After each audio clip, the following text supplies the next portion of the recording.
દિલમાં જેને લાગ્યું હોય ને સાહેબ, એ જાણી શકે, બીજા ન જાણી શકે. જેવી રીતે કહેવામાં આવ્યું કે ગાંધી કદાચ ને આ સમાજોની નર્સ બની શકે, ડોક્ટર બની શકે, પણ માં તો અમારી આંબેડકર જ છે સાહેબ, માં તો અમારી આંબેડકર જ છે.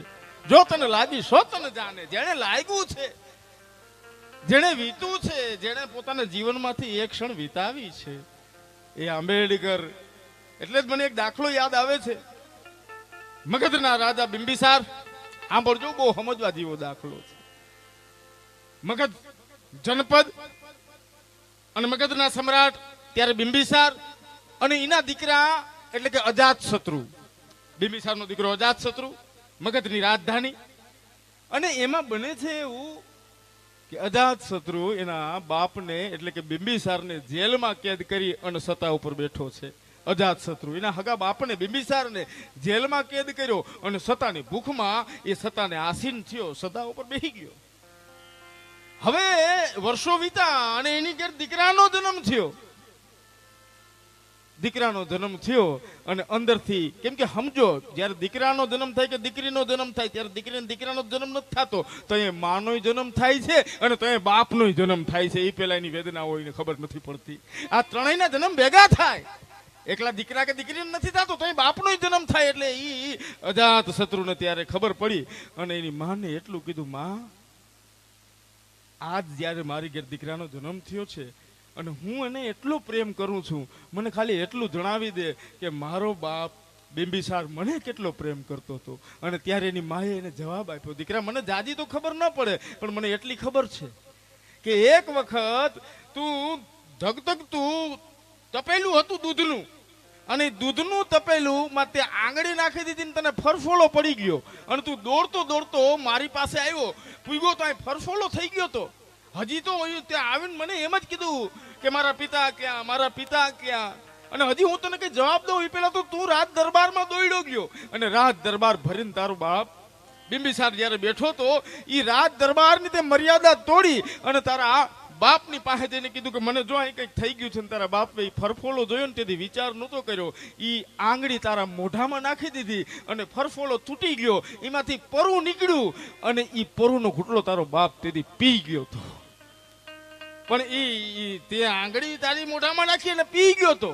અને પછી અંદરથી ને વેદના થઈ, એના બાપ યાદ આવ્યો અને એ દોડતો દોડતો ગયો, પણ હજી જેલવાસમાં પૂગ્યો અને હજી તો એ જેલનો દરવાજો ખુલે ન ખુલે તા બિંબિસાર એના પ્રાણ ત્યાગી દીધા હતા. એ ક્ષણ ચૂકી ગયો હતો.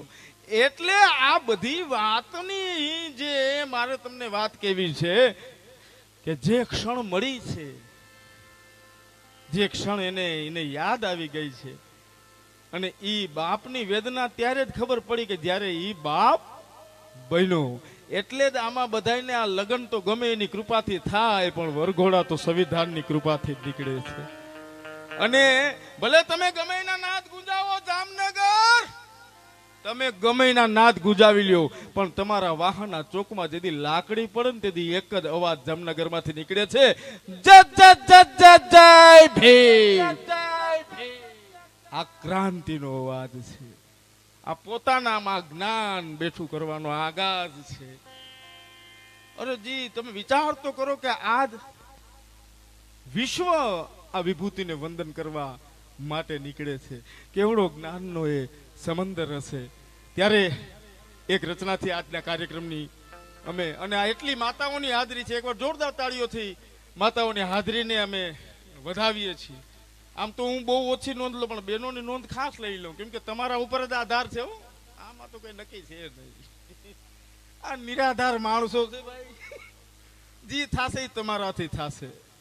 તમે ધારશો એ થા. તમારી બીકે એવડી, તમારી બીક તમને ખુદને તમારી શક્તિનો અંદાજો નથી, તમને તમારો અંદાજો નથી. દાખલો આપું, દાખલા વગર નહીં માનું. આમાં ઘણા પતિ અહીં બેઠા હશે, પત્ની અહીં બેઠી હશે. પત્નીને નહીં જવું હોય ને પતિને ઘરે જવું ને ઊભો થયો હશે ને તો આમ આટો મારે પાછો બેસી જાય, એનાથી ઘેર ન જવાય. પણ જો પત્નીને ઘેરે જવું હોય અને અહીંથી આમ ઊભી થઈને ખાલી આમ સામું જોઈ લઈ ને ત્યાં તો ડેલે ફૂગી જાય. હા, તો આ તમારી તાકાત છે. તમે વિચાર તો કરો તમારો ભય કેવો. હગા બાપનો ફોન આવે ને તો ઉપાડીને કહી દે કે આગળ આવું, પણ ઘરવાળીનો ફોન આવે તો મારો વાલીડો કે આ ફોન ઉપાડું કે પગ ઉપાડું, નક્કી નથી થતું. ઘણી વખત મેં 2-4 ફોન ભેગા આવી ગયા ને તો આમ ધ્રુજી જાય બી તો જો તમારા.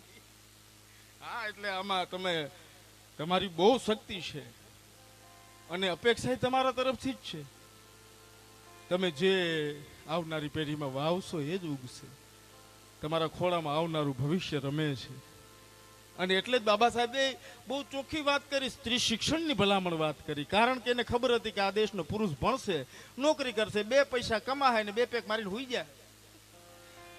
પણ જો મહિલા ભણી ગયેલ હશે તો રોટલા ટીપતી ટીપતી પોતાના દીકરાને ક ખ ગ ઘના પાઠ ભણાવશે અને ભણાવશે. એવી તમારા ઉપર એવો વિશ્વાસ હતો. એટલે બહુ મોટી જવાબદારી છે. આમાં બહુ અઘરું થયું. પિતા તો કે પિતા હે, માતા તો કે આતી હે. આમ ન થાય ભાઈ, કે જરીક લ્યો બે ભેગું ન હોય.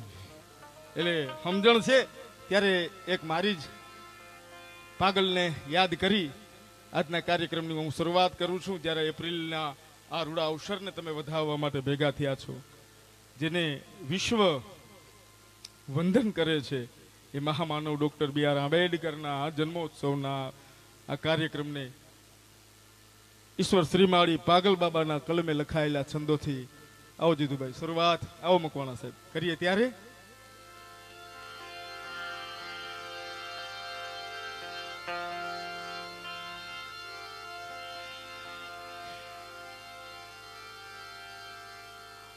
આયમની માયા બેડકર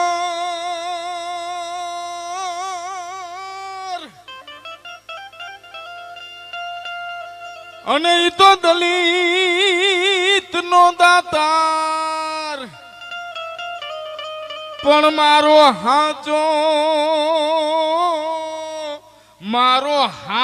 ઈ સરદાર.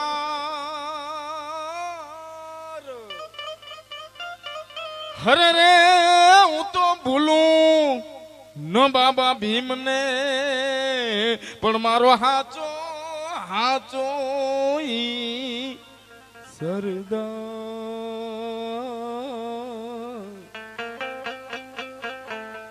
હરે રે હું તો ભૂલું ન બાબા ભીમને. હે બાબા સાહેબ, જેમ વર્ષો જાય છે ને એમ તારી વિચારધારા લોકોમાં પ્રસરી રહી છે. એ વાતનો અમને હરખ છે અને હરખથી જ અમે તમને વંદન કરીએ છીએ. ત્યારે ઉજવજો શુભ દિવસ છે એપ્રિલ તારીખ 14 નો.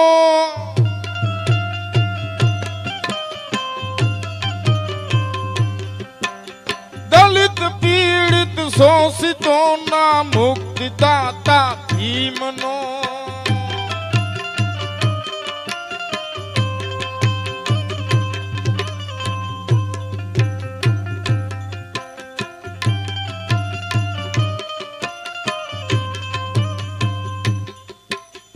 ઉજવજો શુભ દિવસ છે એપ્રિલ તારીખ 14 નો. દલિત પીડિત શોષિતોના મુક્તિ